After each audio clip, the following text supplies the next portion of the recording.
ഞെട്ടിക്കുന്ന ഒരു വാർത്ത വരുന്നു. മലപ്പുറത്ത് നിന്ന് കാക്കഞ്ചേരിയിൽ ആംബുലൻസ് ഗതാഗതക്കുരുക്കിൽപ്പെട്ട് 2 രോഗികളുടെ ജീവൻ പൊലിഞ്ഞു എന്ന വിവരമാണ് പുറത്തുവരുന്നത്. ശനിയാഴ്ച രാത്രിയാണ് നിർമ്മാണത്തിലിരിക്കുന്ന 6 വരിപ്പാതയിൽ ആംബുലൻസ് കുടുങ്ങിയത്.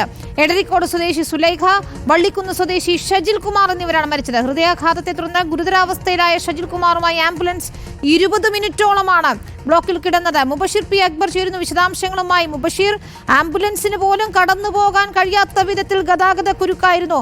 2 രോഗികളുടെ ജീവനാണ് പൊലിഞ്ഞിരിക്കുന്നത്.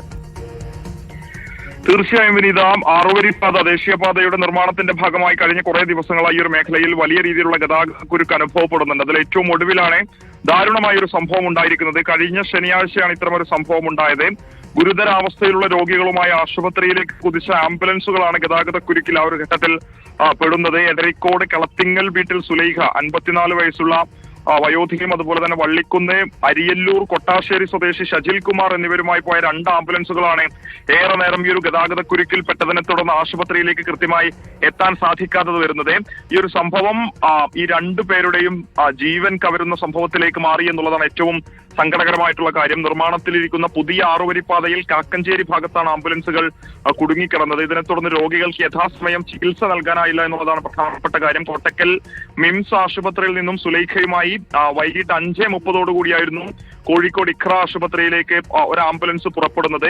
തെഹൽക്ക ICU ആംബുലൻസും ചേളാരി DMS ആശുപത്രിയിൽ നിന്ന് ഷജിൽ കുമാറുമായി കോഴിക്കോട് മെഡിക്കൽ കോളേജിലേക്ക് പോവുകയായിരുന്ന സാബ്കോ ആംബുലൻസുമാണ് അനിശ്ചിതമായി ഗതാഗത കുരുക്കിൽപ്പെട്ടത്. സമയം വൈകിയതോടെ 2 ആംബുലൻസുകളെയും രോഗികളെ ഫറോക്ക് ചുങ്കം ക്രസന്റ് ആശുപത്രിയിൽ എത്തിച്ചെങ്കിലും ജീവൻ രക്ഷിക്കാൻ സാധിച്ചില്ല എന്നുള്ളതാണ് ഈ ഒരു സംഭവത്തിലേക്ക് നയിച്ചത് എന്നുള്ളതാണ്. കോട്ടക്കലിൽ നിന്നും ഇക്ര ആശുപത്രിയിലേക്ക് സാധാരണഗതിയിൽ 45 മിനിറ്റ് കൊണ്ട് എത്തേണ്ട ആംബുലൻസ് അത്ര തന്നെ സമയം നിശ്ചലമായി വഴിയിൽ കുടുങ്ങിക്കിടന്നു എന്നുള്ളതാണ് ഏറ്റവും ദാരുണമായ. മാത്രമല്ല മുബഷീർ, ഹൃദയാഘാതമൊക്കെ ഉണ്ടായാൽ ഏറ്റവും അടിയന്തരമായ ചികിത്സ നൽകണം, ഉടനടി ആശുപത്രിയിൽ എത്തിക്കണം. എത്ര നേരത്തെ എത്തിക്കുന്നു അത്രയും നല്ലതെന്നാണ്. പക്ഷേ 20 മിനിറ്റോളമാണ് ഷജിൽ കുമാറുമായി ആംബുലൻസിന്റെ ബ്ലോക്കിൽ കിടക്കേണ്ടി വന്നത്. എന്തൊരു ദുരവസ്ഥയാണിത്.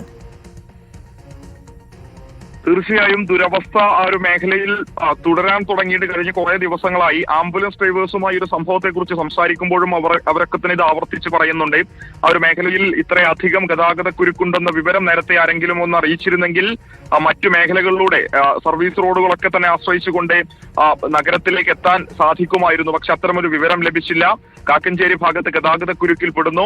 തൊട്ടു പിന്നിലും തൊട്ടു പുറകിലും സൈഡിൽ ഉൾപ്പെടെ വന്ന വാഹനങ്ങൾ നിർത്തിയതോടുകൂടി വാഹനം ഒന്ന് അനക്കാൻ പോലും പറ്റാത്ത വിധത്തിൽ ഗതാഗത കുരുക്കിൽ പെടുന്നു. ആംബുലൻസുകൾക്ക് വഴിയൊരുക്കണമെന്ന് കണ്ടറിഞ്ഞുകൊണ്ട് തന്നെ നാട്ടുകാരും ആ ഒരു മേഖലയിൽ ഉണ്ടായിരുന്ന വാഹനങ്ങളുടെ ഡ്രൈവറൊക്കെ തന്നെ പുറത്തിറങ്ങി അതിനെ സഹായിക്കാനും കടത്തിവിടാനൊക്കെ തന്നെ ശ്രമിച്ചിരുന്നെങ്കിലും രൂക്ഷമായ ഗതാഗത കുരുക്ക് അവരെ ആംബുലൻസ് കടത്തിവിടാൻ സാധിക്കാതെയായി എന്നുള്ളതാണ് ഇതിലൂടെ നമ്മൾ മനസ്സിലാക്കുന്നത്. കോട്ടക്കൽ ഇക്ര ആശുപത്രിയിൽ നിന്നായിരുന്നു ഒരാളെ കൊണ്ടുവന്നിരുന്നത്. സാധാരണഗതിയിൽ 45 മിനിറ്റ് കൊണ്ട് എത്തേണ്ട ആംബുലൻസ് 45 മിനിറ്റോളം ഗതാഗത കുരുക്കിൽപ്പെട്ടു എന്നുള്ളതാണ് മറ്റൊരു സംഭവം.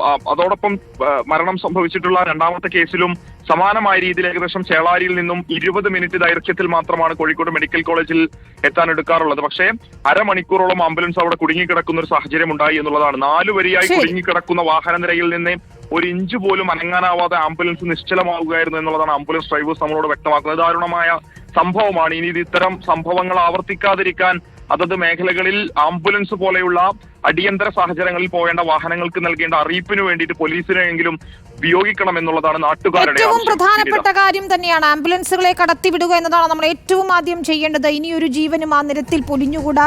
എത്രയും പെട്ടെന്ന് ഗതാഗത കുരുക്ക് ഉൾപ്പെടെ പരിഹരിക്കാനുള്ള നടപടികളിലേക്ക് കടക്കേണ്ടിയിരിക്കുന്നു അധികൃതർ എന്നതാണ്. മുബഷീർ പി അക്ബറാണ് വിശദാംശങ്ങൾ നൽകിയത്.